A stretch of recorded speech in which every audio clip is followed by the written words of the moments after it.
CBSE words में आपका स्वागत है। इस वीडियो में हम क्लास 6 मैथ्स का चैप्टर 12 जिसका नाम है रेशियो एंड प्रपोर्शन, उसकी एक्सरसाइज 12.2 डिस्कस करेंगे। Question number 1, determine if the following are in proportion. तो यहाँ जो ग्रुप ऑफ नंबर्स दिए हैं आपको ये पता करना है कि इनमें से कौन प्रपोर्शन में है। कैसे चेक करेंगे? जैसे ए वाले पार्ट की बात कर लें, यहाँ 4 नंबर्स आपको लिखे हुए हैं, तो फर्स्ट और सेकंड नंबर का रेशियो निकाल लो, थर्ड और फोर्थ नंबर का रेशियो निकाल लो। अगर ये रेशियोज इक्वल आते हैं तो ये जो नंबर्स हैं वो प्रपोर्शन में होंगे। अब लिखोगे रेशियो ऑफ 15 to 45, यानी इन दोनों का पहले हम निकाल रहे हैं। तो जो पहले आ रहा है वो न्यूमरेटर में होगा, 2 के बाद जो आता है वो डिनोमिनेटर में होता है, तो 15/45 हो जाएगा। अब इसको लोएस्ट फॉर्म में हमको ले आना है, उसके लिए हम HCF निकालते हैं। लेकिन एक चीज़ मैंने और आपको पढ़ाई है कि अगर 2 नंबर हैं जिनका HCF निकालना है, उनमें एक नंबर ऐसा है जो दूसरे का फैक्टर है, यानी एक नंबर दूसरे को पूरी तरह से डिवाइड कर दे, तो छोटा वाला नंबर जो होगा वही HCF होगा। जैसे 15 45 को पूरी तरह से डिवाइड कर देगा। 15 के टेबल आपको याद होगा, 15 3 45 होता है। कंप्लीटली डिवाइड कर दे रहा है, इसका मतलब 15 इन दोनों का HCF है। तो जो HCF होता है उसी से डिवाइड करते हैं न्यूमरेटर और डिनोमिनेटर को। 15 से डिवाइड करने पे आ जाएगा 1/3, तो रेशियो क्या बना 1:3। अब 40 और 120 का भी निकाल लेते हैं। आप लिखोगे रेशियो ऑफ 40 to 120, ये बराबर होगा 40/20 के। अब यहां पर भी आप देखोगे 40 120 का फैक्टर है, यानी 40 120 को पूरी तरह से डिवाइड कर देगा। क्यों डिवाइड करेगा? लास्ट के 0 अगर हम हटा दें तो 4/12 बचेगा। 4 3 12 होता है, क्योंकि लास्ट में 0 लगा है, इसका मतलब HCF हमारा 40 है। तो 40 डिवाइडेड बाई 40 और 120 डिवाइडेड बाई 40, तो ये आ जाएगा 1/3। यहाँ भी रेशियो हमारा क्या बना 1:3। आप इस तरह से भी कर सकते हो, जैसे 40/120 है ना, तो लास्ट के 0 यानी 10 से अगर डिवाइड करें 40 और 120 को, तो 4 और 12 बचेगा। इसीलिए हम कहते हैं कि लास्ट के 0 को हम हटा सकते हैं। जितना ऊपर हटाओगे उतना नीचे हटाना है। अब 4 1 4, 4 3 12, तो इस तरह से भी 1/3 आ जाता है। इस तरह भी लिख के दिखा सकते हो। अब आप लिखोगे सिंस 15:45 ये इक्वल है 40:120 के। अच्छा, इक्वल की जगह आप ये सिंबल भी लगा सकते हो, डबल कॉलन। फिर लास्ट लाइन आप लिखोगे देयरफॉर 15 45 40 120 आर इन प्रपोर्शन। इसी तरह हम बी वाला कर लेंगे। सबसे पहले 33 और 121 का रेशियो निकालेंगे, तो ये 33/121 आ जाएगा। अब इसका HCF आप लिख के दिखा भी सकते हो या रफ में कर लो, क्योंकि मेन चीज हमको यहाँ पर रेशियो निकालना है। तो मैं यहाँ पर साइड में HCF निकाल लेता हूँ। 33 देखो 3 से डिवाइड होगा, 3 11 11 प्राइम है, अब आगे नहीं डिवाइड होगा। 121 11 11 121 होता है, तो यहाँ पर कॉमन क्या है, सिर्फ 11 है, यानी HCF 11 होगा। 33 डिवाइडेड बाई 11/121 डिवाइडेड बाई 11, 11 3 33 और 11 11 121, तो रेशियो आ गया 3:11। अब यहाँ पर HCF निकाल के अगर दिखा रहे हो तो लिख देना HCF = 11। फिर 9 और 96 का रेशियो निकाल लेंगे, 9/96, इसका भी HCF निकाल लो। यहाँ पर कॉमन देखो 3 यहाँ और 3 यहाँ, सिर्फ 3 ही कॉमन है, यानी यही HCF होगा। HCF = 3, 3 3 9, 3 3 9, 3 2 6, तो रेशियो आ गया 3:32। अब यहाँ देख सकते हो ये दोनों जो रेशियोज हैं ये इक्वल नहीं है। एक 3:11 आ रहा है, एक 3:32 आ रहा है। Since 33:121 not equal to 9:96, therefore 33 121 9 96 are not in proportion. अब सी वाला देख लेते हैं, 24 28 36 एंड 48। आई होप आपने ये सारी चीज़ें नोट डाउन कर ली होगी। मैं इसको हटा देता हूँ, इसी ए वाले में मैं चेंज कर देता हूँ, रेशियो ऑफ 24 to 28। अब इसको लोएस्ट फॉर्म में ले आओ। अब यहाँ पर मैं HCF नहीं निकालूंगा क्योंकि वो लेंदी हो जाता है। डायरेक्ट यहीं पर इसको हम डिवाइड करके छोटा कर लेंगे, यानी हमारा लिखा है 24/28। तो सबसे छोटे प्राइम नंबर से डिवाइड करने की कोशिश करो। 2 से डिवाइड होगा? बिल्कुल होगा। 2 1 2, 2 2 4, 2 1 2, 2 4 8। फिर से 2 से डिवाइड कर लो, 2 6 12, 2 7 14। अब 6 और 7 को प्राइम है, यानी अब कोई ऐसा नंबर नहीं है जो इन दोनों को पूरी तरह डिवाइड कर सके। तो इसी तरीके से आपको यहाँ पर कर देना है। पहले आप इस तरह से कर दोगे, 12 टाइम्स गया था, फिर ये 14 टाइम्स, फिर 2 6 12, 2 7 14। तो इससे क्या होगा ना, वो लेंदी जो आपका HCF पूरा निकालते हो वो निकालना नहीं पड़ेगा, डायरेक्ट यहाँ पर आ जाएगा। तो आप लिख देना 6/7 और फिर रेशियो क्या बनेगा 6:7। इसी तरह रेशियो ऑफ 36 to 48, 36/48, इसको भी इसी तरह से करेंगे। सबसे छोटे प्राइम नंबर से स्टार्ट करते हैं। 2 से डिवाइड होगा, 1 वाली प्लेस पे इवन नंबर है तो बिल्कुल डिवाइड होगा। 2 1 2, 2 8 16, फिर 2 2 4, 2 4 8। फिर से एक बार डिवाइड होगा, 2 9 18, 2 1 2, 2 2 4। अब देखो 3 से ये दोनों डिवाइड हो जाएगा, 3 3 9, 3 4 12, तो ये आ जाएगा आपका 3/4 और रेशियो का बनेगा 3:4। यहाँ भी देख सकते हो दोनों रेशियोज इक्वल नहीं है, एक 6:7 आ रहा है, दूसरा 3:4 आ रहा है। अब लिखोगे since 24:28 is not equal to 36:48, therefore 24, 28, 36, 48 are not in proportion. तो ये सी वाला पार्ट हो गया। डी वाला देख लेते हैं। रेशियो ऑफ 32 टू 48, 32 अपॉन 48 हो गया। 2 1 ज़ा 2, 2 6 ज़ा 12, 2 2 ज़ा 4, 2 4 ज़ा 8। अब ये दोनों देखो 4 से डिवाइड हो जाएंगे। 4 4 ज़ा 16, 4 6 ज़ा 24, 2 2 ज़ा 4, 2 3 ज़ा 6। तो ये 2 अपॉन 3 आ गया। रेशियो क्या बनेगा? 2:3। अगर इस तरह से आप नहीं कर पा रहे हो तो आप 32 और 48 का अपना HCF निकाल लेना, फिर जो आए उससे डिवाइड कर लेना। वैसे ये शॉर्ट में हो जाएगा। और दूसरा क्या है? 70 210। तो 70 अपॉन 210 हो गया। 0 और 0 चला गया। 7 1 ज़ा 7, 7 3 ज़ा 21। तो आ जाएगा 1 अपॉन 3। रेशियो बनेगा 1:3। फर्स्ट और सेकंड नंबर का रेशियो 2:3 आ रहा है। थर्ड और फोर्थ का 1:3 आ रहा है। दोनों अलग है, रेशियो इक्वल नहीं है। Since 32:48 not equal to 70:210, therefore 32, 48, 70, 210 are not in proportion. D वाला हो गया। अब ई वाला देखते हैं। इस सी वाले में चेंज कर देता हूँ। रेशियो ऑफ 4 to 6, 4 अपॉन 6 हो गया। 2 से दोनों डिवाइड होगा। 2 2 ज़ा 4, 2 3 ज़ा 6। तो ये आ जाएगा 2:3। 8 to 12 का निकाल लें। 8 अपॉन 12, ये दोनों 4 से डिवाइड होगा। 4 2 ज़ा 8, 4 3 ज़ा 12। तो ये आ गया 2:3। यहाँ पर दोनों रेशियोज इक्वल आ रहे हैं। सिंस 4:6 इक्वल है 8:12 के, देयरफॉर 4 6 8 12 आर इन प्रपोर्शन। ई वाला हो गया। एफ वाला देखते हैं। इस डी वाले में मैं चेंज कर देता हूँ। रेशियो ऑफ 33 to 44, 33 अपॉन 44 होगा। ये किससे डिवाइड होंगे? दोनों 11 से डिवाइड होंगे। 11 के टेबल में दोनों आते हैं, तो 11 से डिवाइड कर लेते हैं। 11 3 ज़ा 33, ऐसे लिख के दिखा सकते हो। अगर बहुत सिंपल है तो लिख के दिखाने की जरूरत नहीं है। 11 3 ज़ा 33, 11 4 ज़ा 44, 3:4 रेशियो आ गया। दूसरा 75 200। अब यहाँ देखो 5 से डिवाइड करते हैं। 5 1 ज़ा 5, 5 5 ज़ा 25, 5 2 ज़ा 10, 20 आ गया। 5 3 ज़ा 15, 5 4 ज़ा 20। तो ये हो जाएगा 3 अपॉन 4। रेशियो क्या बना? 3:4। यहाँ भी देख सकते हो ये दोनों रेशियोज इक्वल हैं। सिंस 33:44 इक्वल है 75:100 के, देयरफॉर 33 44 75 100 आर इन प्रपोर्शन। तो ये वाला पार्ट हो गया। इसी के साथ क्वेश्चन नंबर 1 हमारा कंप्लीट हुआ। आप में से कुछ लोग बुक्स के बारे में मुझसे पूछ रहे थे, तो मैं ओसवाल बुक्स को सजेस्ट करूंगा। इसको मैंने देखा है और इससे पढ़ के आप अच्छा स्कोर कर सकते हो, क्योंकि इसके अंदर बहुत सारी चीजें हैं, जैसे रिवीजन नोट्स हो गया। इस तरह के माइंड मैप्स आपको मिल जाएंगे। जो इन टेक्स्ट क्वेश्चंस होते हैं, जैसे ट्राइडीज वगैरह, उसके डिटेल सोल्यूशन आपको यहाँ मिल जाएगा। और एक्सरसाइज के क्वेश्चन के सोल्यूशन, एनसीईआरटी एग्जाम्पलर, जो कि एग्जाम के पॉइंट ऑफ व्यू से बहुत इंपॉर्टेंट है, उसके जो इंपॉर्टेंट क्वेश्चन है वो आपको यहाँ मिल जाएंगे। फिर जो लेटेस्ट सिलेबस है उसके अकॉर्डिंग जो कॉम्पिटेंसी या क्रिटिकल थिंकिंग बेस्ड क्वेश्चन है वो आपको यहाँ मिल जाएंगे, जैसे कि पैसेज बेस्ड क्वेश्चन हो गए। ठीक है, तो अगर आपको परचेज करना है तो लेटेस्ट एडिशन का लिंक मैंने डिस्क्रिप्शन में दे दिया है, वहां से क्लिक करके अमेजन पे डायरेक्ट हो जाओगे, वहां से परचेज कर सकते हो। क्वेश्चन नंबर 2, राइट ट्रू या शॉर्ट में आप टी लिख सकते हो, और फॉल्स या एफ लिख दो against each of the following statement. तो यहाँ जो स्टेटमेंट लिखे हैं इनमें से जो ट्रू है उसके सामने टी या ट्रू लिख दो, और जो फॉल्स हैं उसके सामने फॉल्स या एफ लिख दो।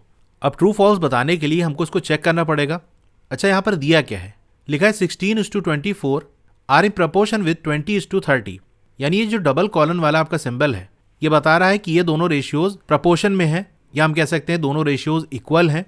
तो इसको सिंप्लीफाई करके लोएस्ट फॉर्म में ला के फिर रेशियो देख लेते हैं कि क्या इक्वल आ रहा है कि नहीं। ए वाले में लिखोगे 16:24, इसको हम ऐसे लिख सकते हैं 16/24, 4 4 ज़ा 16, 4 6 ज़ा 24, 2 2 ज़ा 4, 2 3 ज़ा 6। इसको डायरेक्ट 8 से भी डिवाइड कर सकते हो। 8 2 ज़ा 16, 8 3 ज़ा 24 होता है, या फिर आप छोटे छोटे स्टेप में कर लो, और चाहो तो आप HCF निकाल के कर लो। तो ये 2/3 आ गया। रेशियो क्या बनेगा? 2:3। इसी तरह 20:30, 20/30 हो गया। लास्ट के दोनों जीरो हट गए तो ये 2/3 बचा। रेशियो क्या बना? 2:3। अब यहाँ देख सकते हो दोनों रेशियोज इक्वल आ रहे हैं, यानी ये जो बात कही गई है कि ये दोनों प्रोपोर्शन में है वो बात सही है। लास्ट में आप लिखोगे जो हमको क्वेश्चन में दिया था 16:24 is in proportion with 20:30 is true. B वाला भी ठीक इसी तरह से हमको करना है। 21:6 ये दोनों किससे डिवाइड होंगे? 3 से डिवाइड हो जाएगा। 3 7 ज़ा 21, 3 2 ज़ा 6, तो 7/2 रेशियो बन गया 7:2। इसी तरह 35:10 का हो जाएगा। 5 से डिवाइड होगा। 5 7 ज़ा 35, 5 2 ज़ा 10। यहाँ भी रेशियो 7:2 आ रहा है। क्वेश्चन में जो लिखा है उसी को उतार लेना है। Is true. बी वाला हो गया। सी वाला देख लेते हैं। 12/18, 6 से ये दोनों डिवाइड हो जाएगा। 6 2 ज़ा 12, 6 3 ज़ा 18। रेशियो है 2:3। इसको पहले 2 से डिवाइड कर लेते हैं। 2 1 ज़ा 2, 2 4 ज़ा 8, और 2 6 ज़ा 12। फिर से 2 से डिवाइड होगा। 2 7 ज़ा 14, 2 3 ज़ा 6। तो रेशियो आ गया 7:3। दोनों रेशियोज इक्वल नहीं है। तो ये जो बात हमारे क्वेश्चन में लिखी है 12:18 is in proportion with 28:12 is false. C वाला पार्ट हो गया। अब डी वाला कर लेते हैं। अब यहाँ देखो 8:9 यानी 8/9 ये अपने लोएस्ट फॉर्म में है। इसको फर्दर और छोटा नहीं कर सकते हम, आप HCF निकाल के ट्राई भी कर सकते हो, इसलिए रेशियो यही रहेगा 8:9। 24:27 की बात कर लें, यानी 24/27, तो ये दोनों 3 के टेबल में आते हैं, 3 से डिवाइड करते हैं, 3 8 24, 3 9 27, ये रेशियो आएगा 8:9। तो यहाँ दोनों रेशियोज इक्वल हैं, तो ये क्या होगा, इज ट्रू। ई वाला देखते हैं। अभी डेसिमल वाले नंबर हैं, उनको फ्रैक्शन के फॉर्म में लिखा गया है। इसको थोड़ा सा और सिंपल बनाते हैं ताकि आप समझ सको, वैसे तो डायरेक्ट किया जा सकता है। यानी हम ऐसे लिख देंगे 5.2 डिवाइडेड बाई 3.9। इसका अगर डेसिमल हटाएं हम, तो राइट से एक डिजिट के बाद डेसिमल लगा है, तो डिनोमिनेटर में 1 के साथ कितने जीरो आएंगे, एक जीरो आएंगे, यानी ये हो जाएगा बेसिकली 52/10 डिवाइडेड बाई इसी तरह से 3.9 का 39/10 हो जाएगा। अच्छा, आपने ये चीज़ पढ़ी होगी कि अगर डिवाइड का साइन है उसको मल्टीप्लाई में बदल लें तो साइन के बाद वाला जो फ्रैक्शन है वो उलट जाता है। यानी यहाँ जो डिवाइड है इसकी जगह अगर हम मल्टीप्लाई लगा दें तो होगा क्या, 52, चलो मैं यहाँ सेकेंड लाइन में लिख के दिखा देता हूँ, तो ये हो जाएगा 52/10, ये तो ऐसे ही रहेगा, डिवाइड की जगह हमने मल्टीप्लाई कर दिया। अब 39/10 की जगह ये 10/39 हो जाएगा, 10 और 10 डिवाइड हो गया, सिर्फ क्या बचेगा 52/39। तो बेसिकली ये जो डेसिमल वाला नंबर था अब पूरी तरह से होल नंबर में बदल गया, फ्रैक्शन हमारा 52/39 बन गया। अब 52 और 39 का HCF क्या होगा, साइड में आप निकाल सकते हो। वैसे 13 का टेबल अगर आपको याद हो तो ये 13 के टेबल में आता है, 13 4 52, 13 3 39। तो अब देख रहे हो टेबल याद करना कितना ज़रूरी है। अगर नहीं याद होगा तो वही रफ में आपको HCF निकालना पड़ेगा, तभी काम हो पाएगा। तो अब 52 डिवाइडेड बाई 13/39 डिवाइडेड बाई 13, 13 4 52, 13 3 39। तो रेशियो क्या बन गया, 4:3। अब दूसरा रेशियो क्या है, 3:4। ये आगे कुछ सॉल्व हो नहीं सकता, इसलिए इसको लिख के आगे सॉल्व करने की जरूरत नहीं है, ये अपने लोएस्ट फॉर्म में पहले से ही है। अब यहाँ पर देखो एक रेशियो हमारा 3:4 है और दूसरा 4:3 है, नंबर तो वही है, बस ऑर्डर चेंज हुआ है। तो ये चीज़ आप अच्छे से समझ लो, वैसे मालूम है तो अच्छी बात है कि A:B ये बराबर नहीं होता B:A के, यानी इधर उधर नहीं कर सकते, जो जिस ऑर्डर में लिखा है उसी ऑर्डर में हमको लिखना है। तो 3:4 ये बराबर नहीं होगा 4:3 के। अब यहाँ पर आप लिख देना 5.2:3:9, जो क्वेश्चन में हमारा लिखा हुआ है इज फॉल्स, क्योंकि रेशियोज इक्वल नहीं आ रहे हैं। एफ वाला देख लेते हैं, मैं यहाँ पर क्वेश्चन नोट कर देता हूँ। तो 0.9:0.36 ये क्या हो जाएगा, 0.9 डिवाइडेड बाई 0.36। 0.9 है, डेसिमल हटाएंगे, राइट से एक डिजिट के बाद डेसिमल था तो 10 से डिवाइड हो जाएगा, यानी 9/10 डिवाइडेड बाई 0.36 है, राइट से 2 डिजिट के बाद डेसिमल है, तो डिनोमिनेटर में 1 के साथ 2 जीरो आएगा, यानी ये हो जाएगा 36/100। अब डिवाइड के साइन को मल्टीप्लाई में बदल लेंगे तो 9/10 वैसे ही रहेगा, डिवाइड का मल्टीप्लाई हो जाएगा, इसके बाद जो नंबर लिखा है वो उलट जाएगा, इन्वर्ट हो जाएगा, ये हो जाएगा 100/36। तो 10 1 10, 10 10 100, तो 9 और 10 को मल्टीप्लाई कर लेंगे तो हमारा 90 हो जाएगा अपॉन 36। अभी हमारा इस तरह से फ्रैक्शन बन गया। 3 से डिवाइड करते हैं, 3 3 9 और ये 0, 3 1 3, 3 2 6। 6 से डिवाइड कर लो, 6 5 30, 6 2 12, 5/2 हो गया। रेशियो क्या बनेगा, 5:2। 10:4 की बात कर लें तो 10/4, देखो 2 2 4, 2 5 10, तो 5/2 हो गया। रेशियो क्या बनेगा, 5:2। यहाँ देखो 5:2 पहले वाले में, 5:2 दूसरे वाले में, दोनों इक्वल हैं। अब आप लिखोगे ये जो बात कही गई थी 0.9:0.36 is in proportion with 10:4 is true. तो एफ वाला हमारा हो गया। इसी के साथ क्वेश्चन नंबर 2 हमारा कंप्लीट हो गया। Question number 3, are the following statements true. ये वाले में है 40% इज टू 200%, ये बराबर होगा ₹15 इज टू ₹75। तो 40% इज टू 200%, इसको हम कैसे लिख सकते हैं, 40% अपॉन 200%, ये 0 और ये 0 चला गया, 4 1 4, 4 5 20, तो ये आ जाएगा 1/5। रेशियो बनेगा 1:5। और आप जानते हो रेशियो कोई यूनिट नहीं होती, ऐसे भी देख सकते हो, पर्सन से पर्सन चला जाएगा। अब इसी तरह से ₹15 इज टू ₹75, इसको भी सॉल्व कर लेंगे। 15 5 75 होता है, तो ये 1/5, यहाँ भी रेशियो 1:5 बन गया। तो ये दोनों जो रेशियोज हैं वो इक्वल हैं। क्वेश्चन में भी हमारे इक्वल दिखाया गया था, यानी ये बात सही है। तो क्वेश्चन में जो स्टेटमेंट लिखा है पूरा उतार के लिखोगे इज ट्रू। बी वाला है 7.5 लीटर्स इज टू 15 लीटर्स, ये बराबर होगा 5 kg टू 10 kg के, यानी इसका जो रेशियो सॉल्व करने पे आएगा और इसका जो आएगा वो इक्वल है। चलिए इसको भी चेक कर लेते हैं। 7.5 लीटर इज टू 15 लीटर, ये बराबर होगा 7.5 लीटर अपॉन 15 लीटर के। अगर आप डायरेक्ट देख पा रहे हो कि 7.5 का डबल 15 होता है, यानी 15 को 2 से डिवाइड करेंगे तो 7.5 आता है। नहीं देख पा रहे हो तो देखो यहाँ से 7.5 से डेसिमल हटाओगे तो ये 10 से डिवाइड हो जाएगा, यानी डिनोमिनेटर में आएगा, और डिनोमिनेटर में अगर पहले से ही कोई है तो उससे मल्टीप्लाई हो जाता है। ये सारी चीज़ें मैंने आपको पढ़ाई है। तो लीटर और लीटर चला जाएगा तो ये हो जाएगा आपका 75/150, क्योंकि 15 से 10 मल्टीप्लाई हो गया। ये 10 कहाँ से आया था, जो ऊपर डेसिमल हटाया हमने उसकी वजह से डिनोमिनेटर में 10 आया, जो कि ये मल्टीप्लाई हो गया। अब इसको सॉल्व कर लेते हैं। 5 1 ज़ा 5, 5 5 ज़ा 25, 5 3 ज़ा 15, ये 30 हो गया। 15 2 ज़ा 30 होता है, डायरेक्ट आप देख सकते हो, यानी आपका ये 2 आ जाएगा। तो यहाँ से आपका रेशियो 1:2 बनेगा।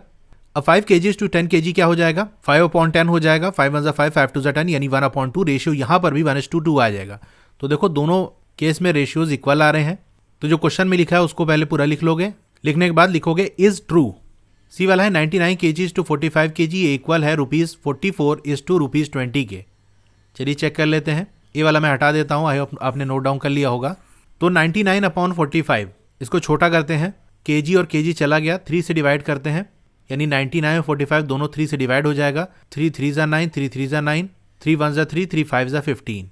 फिर से एक बार जाएगा, 3 1 ज़ा 3, 3 1 ज़ा 3 और 3 5 ज़ा 15। ये आ गया 11/5। रेशियो बनेगा 11:5। अब दूसरा वाला रेशियो देख लेते हैं। रुपीज़ से रुपीज़ चला जाएगा, 2 से डिवाइड कर लो। 2 2 ज़ा 4, 2 2 ज़ा 4, 2 10 ज़ा 20, 2 1 ज़ा 2, 2 1 ज़ा 2, 2 5 ज़ा 10। यहाँ भी रेशियो आपका 11:5 आ रहा है, दोनों रेशियो इक्वल है। क्वेश्चन में जो लिखा है उसको उतार के इज ट्रू, जब रेशियोज इक्वल आ जाए तो ट्रू है वो। डी वाला है 32 मीटर इज टू 64 मीटर, ये इक्वल है 6 सेकंड इज टू 12 सेकंड के। अब देखो यहाँ पर आप स्मार्टली वर्क भी कर सकते हो, जो आसानी से सॉल्व हो सके उसको सीधे देख लो। जैसे यहाँ 6 सेकंड है और ये 12 सेकंड है, ठीक है, यानी डबल का रेशियो बनना है। 6/12 हम लिखेंगे तो ये 1/2 आ जाएगा, यानी रेशियो यहाँ से 1:2 आएगा। बस अब ये चेक कर लो कि क्या 32 का डबल 64 है, 2 से मल्टीप्लाई कर लो, यानी 6 को 2 से मल्टीप्लाई करें तो 12 आ गया। अगर 32 को हम 2 से मल्टीप्लाई करेंगे और 64 आ गया तो इसका मतलब ये रेशियो इक्वल है। बहुत ज़्यादा कहानी लिखने की ज़रूरत नहीं पड़ेगी हमको, तो करने के बाद आपको पता चलेगा कि हाँ ये इक्वल है। तब एक बार आप समझ गए तो शॉर्ट में इसको आप लिख के दिखा सकते हो, यानी इस तरह से 32 मीटर इज टू 64 मीटर, ये इक्वल होगा 32 मीटर अपॉन 64 मीटर के। 32 1 ज़ा 32, न्यूमरेटर डिनोमिनेटर को 32 से डिवाइड कर देंगे, 1/2 आ जाएगा, यानी 1:2 का रेशियो आ गया। इसी तरह से दूसरा वाला रेशियो भी 1:2 आ जाएगा। स्टेटमेंट लिख के इज ट्रू, तो ये भी ट्रू है। ई वाला देख लेते हैं। 45 kilometre is to 60 kilometre equal है 12 आवर्स इज टू 15 आवर्स। तो पहला वाला रेशियो आप सॉल्व करोगे, 45 और 60 इसको 15 से डिवाइड कर सकते हैं। 15 3 ज़ा 45, 15 4 ज़ा 60 होता है, तो यहाँ से रेशियो 3:4 बन गया। इसी तरह से दूसरा वाला रेशियो इसको सॉल्व कर लेते हैं। 3 4 ज़ा 12, 3 5 ज़ा 15, यहाँ से रेशियो आ रहा है 4:5। तो देख सकते हो दोनों रेशियोज इक्वल नहीं है, तो ये क्या हो जाएगा, false. Question number 4, determine if the following ratios form a proportion, also write the middle terms and extreme terms where the ratio form a proportion. तो पहले तो ये चेक करना है कि ये जो हमको दिया हुआ है ये प्रपोर्शन फॉर्म कर रहे हैं कि नहीं, यानी इनका रेशियो इक्वल आ रहा है कि नहीं। फिर जिस तरह से प्रोपोर्शनल रेशियोज को लिख के दिखाया जाता है उस तरह से लिखेंगे, वहाँ से हम मिडिल टर्म और एक्सट्रीम टर्म बता सकते हैं। तो चलिए इसको हम करते हैं। पहला रेशियो है 25 सेंटीमीटर इज टू 1 मीटर। पहले यूनिट सेम बनाएंगे तभी यूनिट कैंसिल आउट होगी। अगर दोनों मीटर होगी तो मीटर मीटर चला जाएगा, अगर दोनों सेंटीमीटर होगी तो सेंटीमीटर सेंटीमीटर चला जाएगा। तो मीटर को चलिए हम सेंटीमीटर बना लेते हैं, तो रेशियो हमारा हो जाएगा 25 सेंटीमीटर इज टू 100 सेंटीमीटर। अब देखो यहाँ से 25 सेंटीमीटर 100 सेंटीमीटर हो गया, तो सेंटीमीटर सेंटीमीटर यहाँ से चला जाएगा, सेम रहेगा तभी हट जाएगा। 5 5 ज़ा 25, 5 2 ज़ा 10, ये 20 हो गया। 5 4 ज़ा 20, यहाँ से रेशियो आ गया 1:4। दूसरा वाला रेशियो सॉल्व करोगे, 0 0 चला गया, 4 4 ज़ा 16, यहाँ भी आपका रेशियो 1:4 आ गया। रेशियोज इक्वल है, इसका मतलब ये प्रोपोर्शनल है। तो आपसे पूछा था क्या ये प्रोपोर्शन फॉर्म करेंगे, तो आप लिखोगे yes. 25 centimetre is to 1 metre and ₹40 is to ₹160 form a proportion. अब मिडिल टर्म और एक्सट्रीम टर्म क्या होता है, अगर इसको प्रोपोर्शन की फॉर्म में लिखें, यानी 25 इज टू 1 ये प्रोपोर्शन में है 40 इज टू 160 के, तो जो नंबर दोनों किनारों पे आएंगे वो एक्सट्रीम टर्म्स होंगे, यानी ये जो 25 है जो बिल्कुल लेफ्ट आ रहा है और 160 जो बिल्कुल राइट आ रहा है, ये दोनों कैसे हैं, एक्सट्रीम टर्म्स हैं। और जो बीच में आ रहे हैं जैसे 1 हो गया और 40 है, ये किसी किनारे में नहीं आ रहे हैं, इनके बीचों बीच में आ रहे हैं, तो ये मिडिल टर्म्स कहलाएंगे। तो अब डायरेक्ट यहाँ से लिख सकते हो middle terms are 1 metre and rupees 40. Extreme terms are 25 centimetre and rupees 160. Direct यहीं से देख के बता सकते हो, जो सबसे पहले लिखा है और सबसे लास्ट में लिखा है वो एक्सट्रीम है, और जो बीच में आ रहे हैं दो वो आपके मिडिल टर्म है। ए वाला पार्ट हो गया। बी वाला कर लेते हैं, इसी में मैं चेंज कर देता हूँ।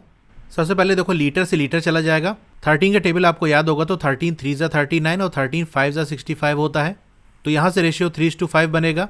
दूसरा वाला जो रेशियो है वो भी आपका 3:5 आएगा, दोनों रेशियोज इक्वल हैं। तो आप लिखोगे yes 39 litre is to 65 litre and 6 bottles is to 10 bottles form a proportion. यहाँ पर मिडिल टर्म कौन से हो जाएंगे, देखो 65 और 6। एक्सट्रीम टर्म जो फर्स्ट वाला और लास्ट वाला है वो, यानी 39 लीटर्स एंड 10 बॉटल्स। बी वाला हो गया। अब सी वाला देखते हैं, 2 kg to 80 kg and 25 gram is to 625 gram. तो यहाँ से पहला जो रेशियो आएगा वो होगा 1:40। दूसरे वाले रेशियो को हम सॉल्व करेंगे तो 25/625 आएगा। इसको छोटा करते हैं, 5 से डिवाइड कर देते हैं न्यूमरेटर और डिनोमिनेटर को। 5 5 25, 5 1 5, 5 2 10, 5 5 25। 625 को आप साइड में भी 5 से डिवाइड कर सकते हो। फिर 5 1 5, 5 2 10, 5 5 25। तो ये आ जाएगा 1/25। रेशियो बनेगा आपका 1:25। यहाँ देख सकते हो दोनों रेशियोज आपके अलग अलग हैं, इक्वल नहीं है। तो आप लिखोगे no 2 kg to 80 kg and 25 gram to 625 gram will not form a proportion. C वाला हो गया। अब डी करते हैं। अच्छा, यहाँ सी वाले में प्रपोर्शन नहीं बना, तो प्रपोर्शन बनता है तभी उसका मिडिल टर्म और एक्सट्रीम टर्म होता है। अगर प्रपोर्शन ही नहीं होगा तो फिर उसका मिडिल टर्म और एक्सट्रीम टर्म नहीं होगा। इसीलिए हमारा बस यहीं तक आंसर हो गया। सी वाले में आपको मिडिल टर्म एक्सट्रीम टर्म लिखने की जरूरत नहीं है, क्योंकि होता ही नहीं। पहला वाला रेशियो है 200 ml इज टू 2.5 लीटर्स। यहाँ भी देखो यूनिट अलग है, मिलीलीटर को लीटर में बदल लो या लीटर को मिलीलीटर में बदल लो। तो चलो लीटर को ही हम मिलीलीटर में बदल लेते हैं। तो 1 लीटर में 1000 मिलीलीटर होते हैं, तो 2.5 लीटर के लिए हम 1000 से इसको मल्टीप्लाई कर देंगे तो आपका 2500 मिलीलीटर आ जाएगा। इस तरह से फ्रैक्शन बन जाएगा। लास्ट के 2 0 यहाँ से चले गए, 2 0 यहाँ से चला गया, तो आपका 2/25 रेशियो बन जाएगा 2:25। दूसरा वाला रेशियो आप सॉल्व करोगे तो 4/50 आएगा। ये 2 से डिवाइड होगा, 2 2 4 और 2 ये 25 टाइम्स जाएगा। यहाँ भी रेशियो आपका 2:25 आ रहा है। देख सकते हो ये दोनों जो रेशियोज हैं इक्वल आ रहे हैं। रेशियोज इक्वल है, इसका मतलब ये प्रपोर्शन में होगा। तो आप लिखोगे yes 200 ml is to 2.5 litre and ₹4 is to ₹50 form a proportion. अब प्रपोर्शन फॉर्म कर रहा है तो इसका मिडिल टर्म और एक्सट्रीम टर्म होगा। मिडिल टर्म की बात करें, जो बीच में है ये दोनों, और जो पहले और आखिरी में है ये एक्सट्रीम टर्म हो गए। तो मिडिल टर्म आपका होगा 2.5 litre and ₹4, extreme term 200 ml and ₹50। तो ये डी वाला पार्ट होगा। इसी के साथ क्वेश्चन नंबर 4 हमारा हो गया। तो यहाँ कर ये जो हमारी एक्सरसाइज है वो कंप्लीट हो गई। तो अगर आपको क्लास 6 की और वीडियोस देखनी है तो इस तरह से आपकी वीडियो चली होगी। पहले आप वीडियो को लाइक कर लो, इधर लाइक का बटन होगा, और चैनल को सब्सक्राइब कर लो। तो यहाँ देख सकते हो नीचे मोर लिखा होगा, उस पर आपको क्लिक कर देना है। फिर आप यहाँ पर स्क्रॉल डाउन करोगे तो आप देख सकते हो सारी प्लेलिस्ट आपको मिल जाएगी। क्लास 6 साइंस, क्लास 6 मैथ्स की चैप्टर वाइज प्लेलिस्ट है जो कि नीचे आपको मिल जाएगी। तो जो भी वीडियो आपको देखनी है उसके सामने जो लिंक दिया हुआ उस पर आप क्लिक करोगे तो वहाँ से वो ओपन कर लोगे। जैसे क्लास 6 साइंस देखनी है ना, तो यहाँ पर आप क्लिक करोगे तो क्लास 6 साइंस की वीडियो आपको सारी यहाँ पर मिल जाएगी। Okay, thank you.